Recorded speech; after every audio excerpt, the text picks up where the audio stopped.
moi, je tiens, c'est le plaisir lié à la défense du français, plaisir sous toutes ses formes, en fait, lié à la culture québécoise. Je ne sais pas si vous savez, mais bon, vous le savez parce que nos cinéastes sont aux Oscars à tous les ans depuis quelques années. Mais peu de gens savent peut-être que les courts-métrages aussi vont dans tous les festivals. Les cinéastes québécois qui font des courts-métrages se promènent à travers la planète en longueur d'année. On fait des courts-métrages les meilleurs au monde. Mais par contre, c'est difficile de les voir. Il n'y a pas tant de ça de déboucher pour les courts-métrages. Un temps, ils en présentaient avant les longs-métrages dans les grandes salles, mais ils ont arrêté ça. Guzzo, il n'a pas l'air d'être parti pour faire ça. Guzzo, il n'a pas l'air à comprendre beaucoup le cinéma, je pense, en général. Mais bon, ceci est un autre débat complètement. Alors ce soir, je me suis dit, le cinéma aussi, il y a la musique, il y a le slam, il y a la poésie qu'on va entendre ce soir, mais il y a le cinéma. Alors je présente un film qui s'appelle Trotteur, que vous avez peut-être vu, que certains d'entre vous ont vu. C'est un court-métrage extraordinaire, Francis Leclerc, Arnaud Brisebois, Trotteur.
au mois de novembre, à l'Impérial, ils font une soirée dans le cadre de Prends sa cour, où ils présentent pendant une soirée tous les meilleurs courts-métrages de l'année au Québec. C'est des soirées extraordinaires, tu passes d'un univers à l'autre en 5 minutes.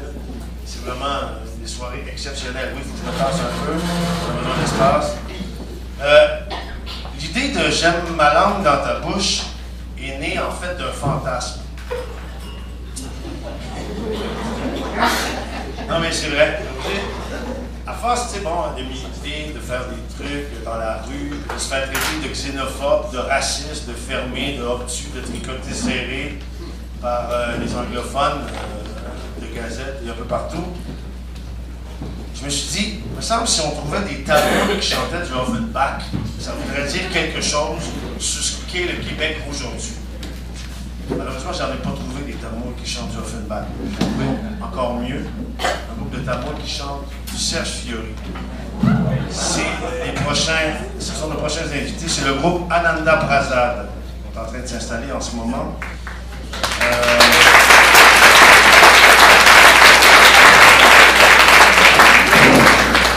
Ananda qui est là-bas est professeur de musique. Il enseigne la musique carnatique. C'est une musique classique du sud de l'Inde. Ils sont, Ananda est au Québec depuis 20 ans, Francesca une quinzaine d'années. Et Angela, elle est née ici. Alors, ce sont tous trois des Tamouls.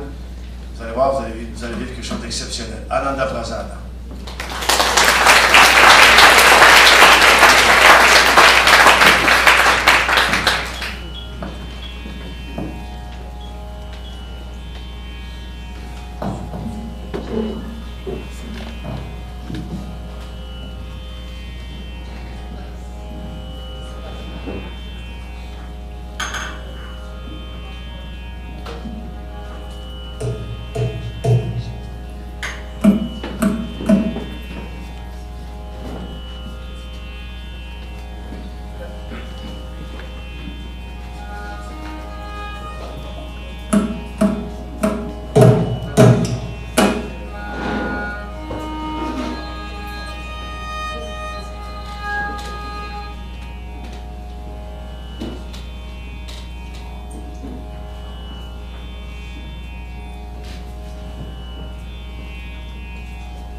toujours l'amour qu'on devient fou. Ça va être plein d'amour, c'est vrai, du partout. Comme si on avait tous peur de se dire. On a du mal à naître ce cœur d'émotion. Comme ça, mon dernier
même si parfois non maintenant.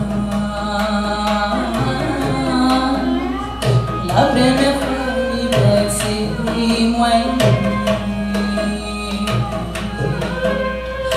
Je pourrais rester quand je suis mon pays. Comme ça, mon dernier.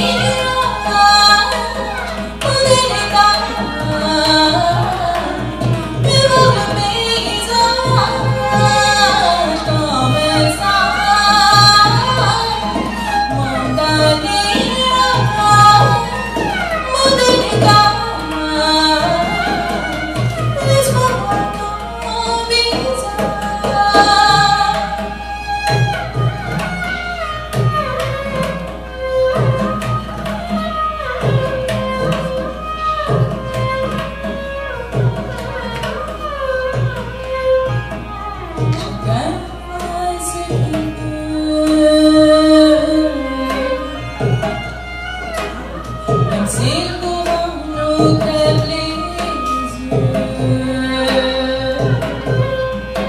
je peux plus te pousser plus loin.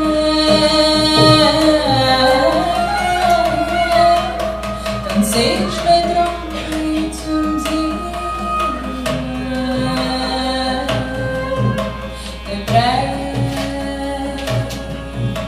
t'es loin.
Oh, clair, tes yeux me parlent d'un secret.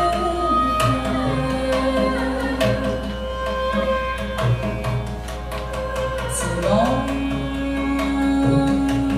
d'entendre ta voix au fond de mon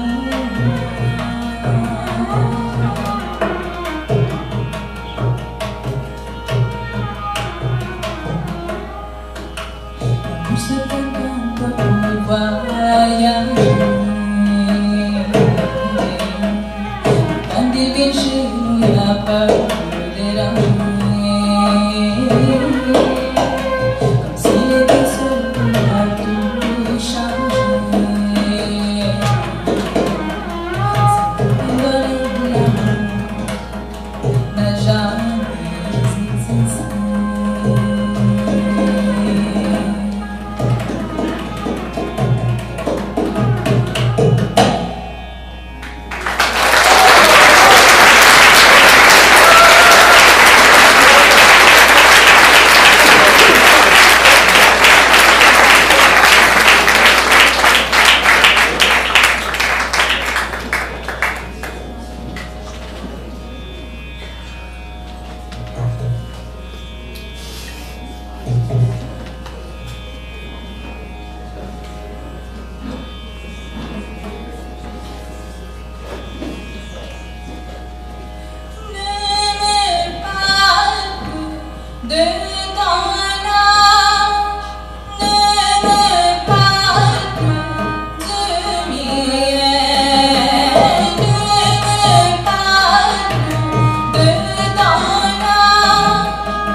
politique.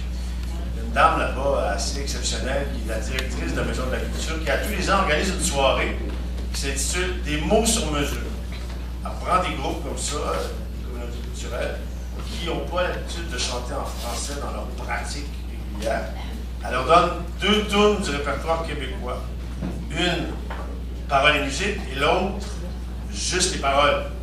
Ils ne connaissent pas les musiques. Et ils composent des musiques sur des choses comme on vient d'entendre là. Et quelque chose que vous allez entendre un peu plus tard en soirée, c'est un Sénégalais qui a écrit une version du Fuck en Alaska. Lui, on lui a remis les paroles du Fuck en Alaska, mais pas la musique. Et il n'avait jamais entendu au moment où il a écrit la musique sur cette parole, sur ces paroles-là. Et il a écrit une musique, vous allez voir, qui est tout à fait autre chose. C'est plus tard en soirée, c'est un moment exceptionnel. Moi, quand j'entends ça, ça me donne des frissons. Ici, je pense que ça dit. Ça en dit beaucoup sur où le Québec est rendu et où le Québec s'en va. Et c'est un immense pied de nez à tous ceux qui traitent de xénophobes, évidemment. Alors, on continue. Un petit mot du président du mouvement Québec français, Mario Beaulieu.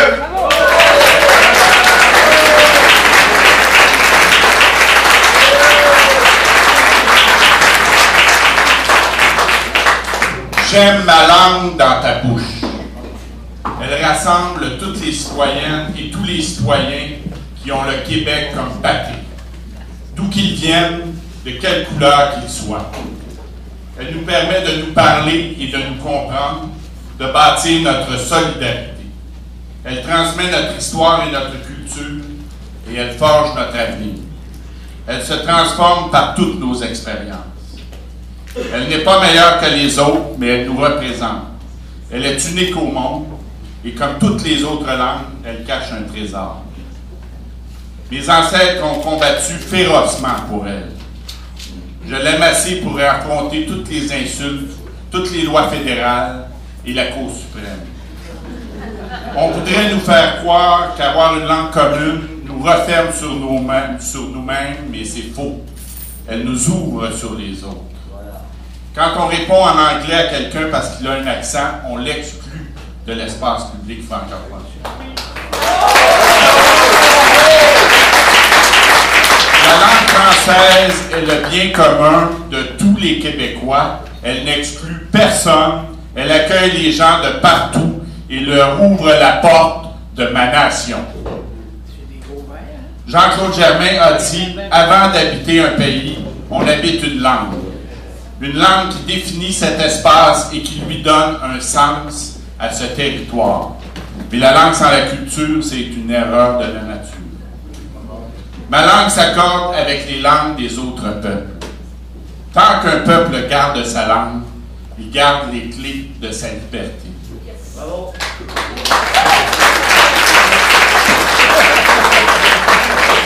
Pierre Bourgault disait « Défendre notre langue au Québec, c'est défendre toutes les autres langues du monde contre l'hégémonie d'une seule. »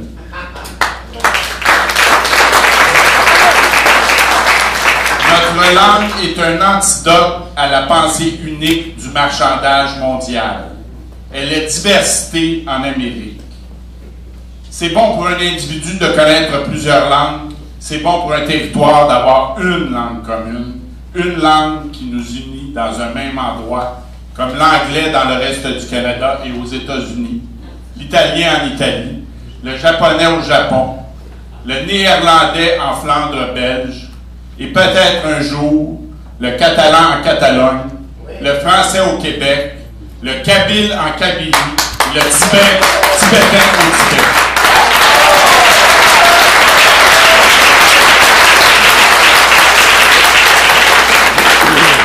Et partout au monde, c'est le bilinguisme des institutions qui détruit les langues minoritaires. C'est pourquoi au Québec, mettre les deux langues sur un même pied, c'est mettre les deux pieds sur ma langue.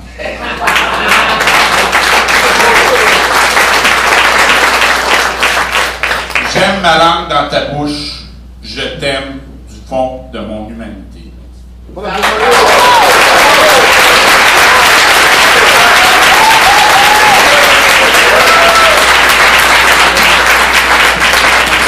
poursuit en parole avec quelqu'un que vous connaissez.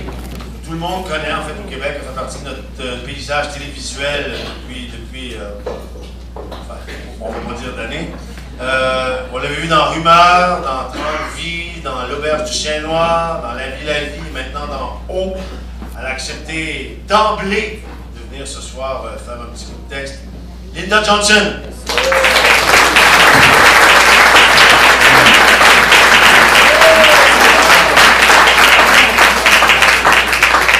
Bonsoir. Ça va bien? Oui! Hey, good! Quand Denis m'a demandé cette affaire-là, c'est moi qui ai fait ça.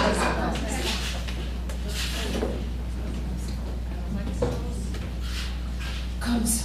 Bon. Quand Denis m'a demandé de venir participer à la soirée, j'ai pas hésité, effectivement. Je me suis dit, ben oui, pourquoi pas. Mais là, je me disais, quel texte lire? Il y en a tellement, il y en a plein.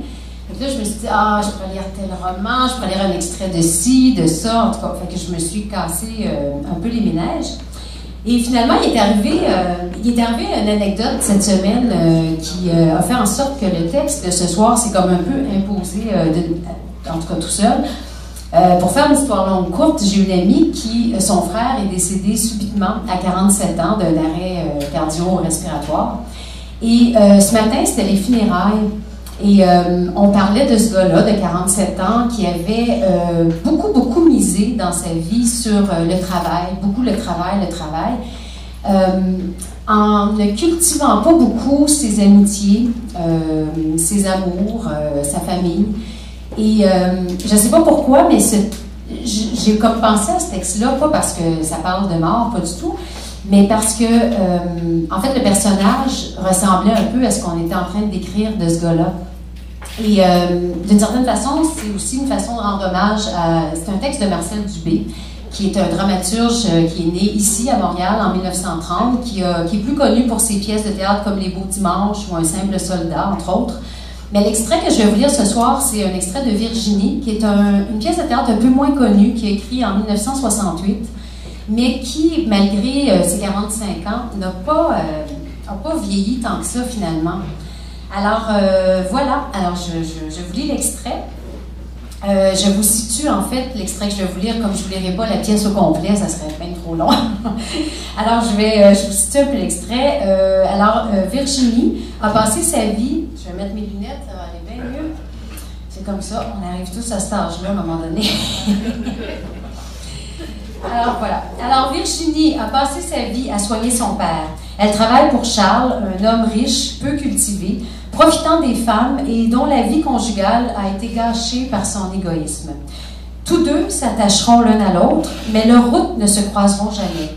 Car si Charles ne sait pas aimer, Virginie, elle ne sait pas accepter l'amour. Alors Charles est dans son bureau, il est en train de dicter une lettre. « Cher Monsieur Bertrand, non, rayez ça. J'ai mal à la tête, Virginie. » Virginie dit, « Je vais aller vous chercher des aspirines. » Non, j'ai pas besoin d'aspirine. Ce qu'il me faut, c'est du sommeil. Je connais rien de mieux que le sommeil. Et rentrez tôt ce soir? Oui, Virginie, je vous promets, je vais rentrer tôt, je vais faire tout ce que vous me dites, Virginie. Moi, si j'étais votre femme, mais vous n'êtes pas ma femme. C'est pour ça que j'accepte de suivre vos conseils, vos bonnes recommandations de temps en temps. Virginie dit, pour revenir à M. Bertrand, non, on l'oublie jusqu'à demain. Mais tournez quand même la page. Je vais écrire à quelqu'un avec qui j'ai négligé de correspondre trop souvent. Ma chère Virginie. Virginie a dit, mais non, vous n'êtes pas sérieux, là? Ma chère Virginie. Prenez note très sérieusement de ce que je vais vous dire. Ma chère Virginie. Bon, vous moquerez si vous voulez, là, mais ce sera tant pis pour moi. Ma chère Virginie. Je sais au départ que les mots que j'utilise traduisent mal ma pensée, mais malheureusement, ce sont les seuls que je connaisse. J'ai beau chercher au fond de ma mémoire, j'en trouve pas d'autres. Et c'est pour ça que j'éprouve beaucoup de mal à exprimer ce que je cherche à vous dire depuis si longtemps. Virginie, elle lui dit, « Vous êtes sûre de vouloir aller jusqu'au bout? » Charles continue comme s'il n'avait pas entendu. « Quand vous recevrez cette lettre, ayez la patience de la lire avant de l'acheter au panier. Si je me donne la peine de vous écrire, c'est parce que depuis longtemps, je prononce tout bas des mots que je serais gênée de vous prononcer à voix haute. Ah, pas des mots pour vous faire rougir, mais des mots qui vont peut-être vous faire découvrir que malgré toutes les apparences qui me condamnent auprès des gens sensibles et bien élevés, il m'arrive de nourrir au fond de moi des sentiments qui n'ont rien de vulgaire et de répugnant. À partir de cet instant, Virginie cesse d'écrire et l'écoute. J'oublie pas que j'ai dépassé la quarantaine, Virginie, que j'ai une femme, des enfants. Vous me connaissez suffisamment pour savoir que je ne suis pas le genre d'homme à faire des confessions. Je sais très bien aussi que vous pouvez éclater de rire devant ma maladresse, que j'ai même peur que ce soit déjà fait. Mais maintenant que j'ai entrepris d'ouvrir mon cœur, il m'est impossible de m'arrêter. Ma chère Virginie, je vous écris de mon bureau. Dehors, il fait encore clair. C'est le printemps. Ouais, c'est le printemps. De plus en plus, chaque jour, je portais à regarder le temps qu'il fait. Jamais en autant que je me souvienne, jamais je me suis intéressée aux arbres, jamais j'ai pris le temps de goûter à la lumière et à la chaleur du soleil. Parce qu'il était trop tard pour moi, probablement. Parce que je me disais, c'est des choses qui intéressent les jeunes de 20 ans. Puis comme il y a déjà longtemps que j'ai plus 20 ans, en fait, comme j'ai pas eu le génie d'en profiter au moment où je les vivais, je me sens un peu gauche de revenir en arrière puis de vous parler comme ça, de découvertes que je fais en retard. Mais Virginie, si je le fais, c'est parce que vous devez savoir que vous êtes de beaucoup responsable de la situation nouvelle dans laquelle je me trouve. J'ai peut-être écrit des lettres d'amour quand j'étais plus jeune, mais je m'en souviens plus. Et puis, ça devait pas être vrai. J'ai appris à mentir pour me défendre contre la vie. Ensuite, j'ai senti le besoin de mentir tout le temps à tout le monde, en commençant par moi-même. Sans me douter que le mensonge est un arbre à deux tranchants, sans prévoir qu'un jour je finirais par perdre la trace de mes propres pas.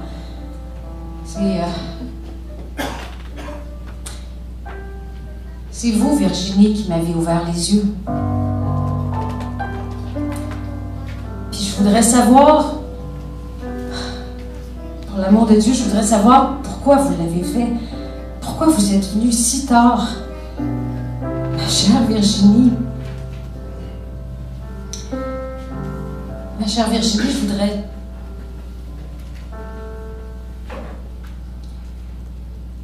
voudrais savoir si c'était possible, si seulement c'était possible.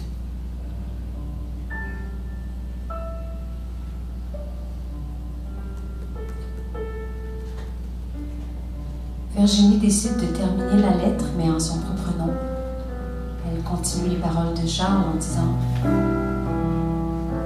si seulement c'était possible pour deux êtres qui se côtoient tous les jours et qui se cherchent depuis si longtemps, si seulement c'était possible qu'ils cessent tout à coup de se tourmenter et de se faire du mal pour se permettre d'aller librement l'un vers l'autre et d'être enfin heureux le temps d'un moment. Pourquoi m'avoir écrit cette lettre et m'avoir fait constater une fois de plus et d'une façon si déchirante combien grande était votre solitude et combien vaine était mon attente? Entre vous et moi, à mesure que l'amour grandit, l'impossible prend des dimensions de plus en plus énormes, de plus en plus attristantes. Mes mains ont tremblé quand j'ai ouvert votre lettre. Et à aucun moment j'ai eu envie de rire. À chaque phrase que vous m'avez écrite, j'ai dû me contenir pour ne pas courir vers vous, pour ne pas pleurer. En terminant, je vous demande du plus profond de mon être d'exercer sur vous un contrôle surhumain afin de ne rien bousculer, afin de rien gâcher de ce que vous avez réussi à construire au cours de votre vie. Je suis prête à disparaître si c'est la seule solution qui reste. Mais je ne vous permettrai pas de détruire votre mariage et votre famille au profit d'un timide bonheur que je ne saurais maladroitement vous offrir.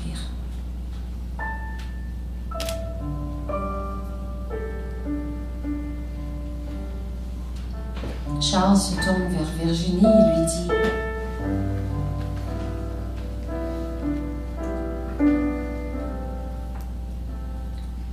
qu'est-ce qu'il nous reste à faire, Virginie? Il nous reste à écrire cette lettre qui est adressée à M. Bertrand. Merci beaucoup, bonne soirée.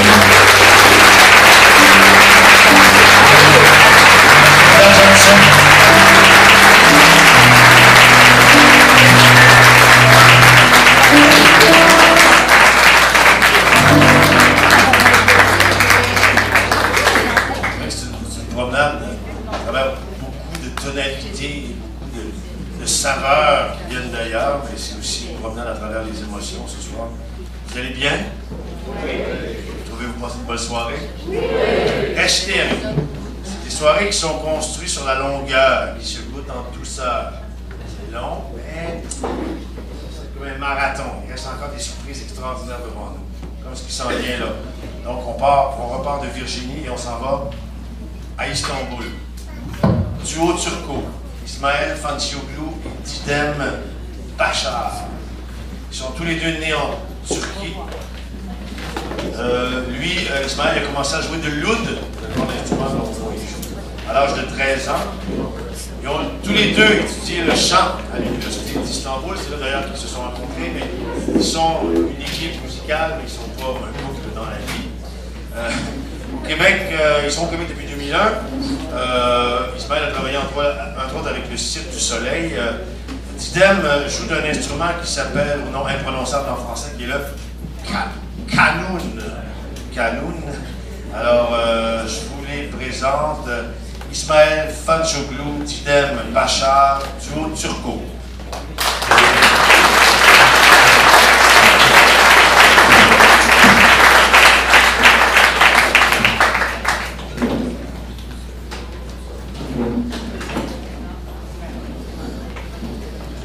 Bonsoir.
neige allégère, comme la neige allégère. Ma vie était un jardin déchirant, comme la neige allégère, comme la neige allégère. Qu'est-ce que le spasme de vie à toute la nuit que j'ai comme la neige allégère.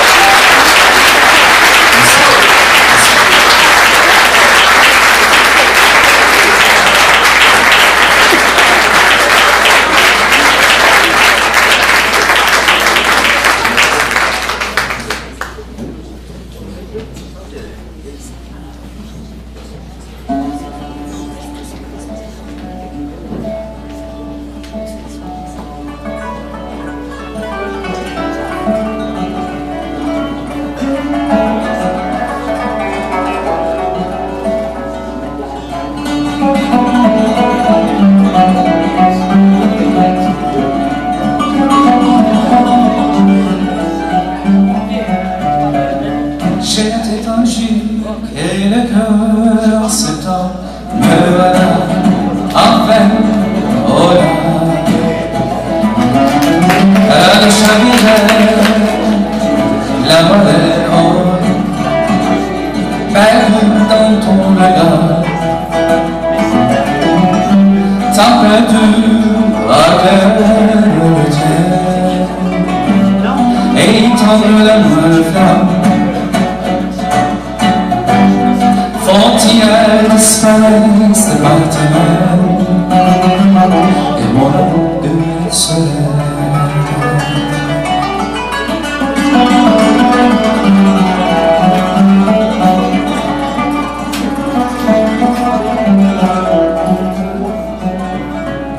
Alors le monde est découvert, chaque rose la tendresse. J'ai mal de grande douceur. J'ai la tête en gire et le cœur s'étend. Me voilà presque au rivage, tant perdu à terre le ciel, étouffé dans une chandelle. Frontières disparaissent de par tes mains, et nous, le bien nécessaire.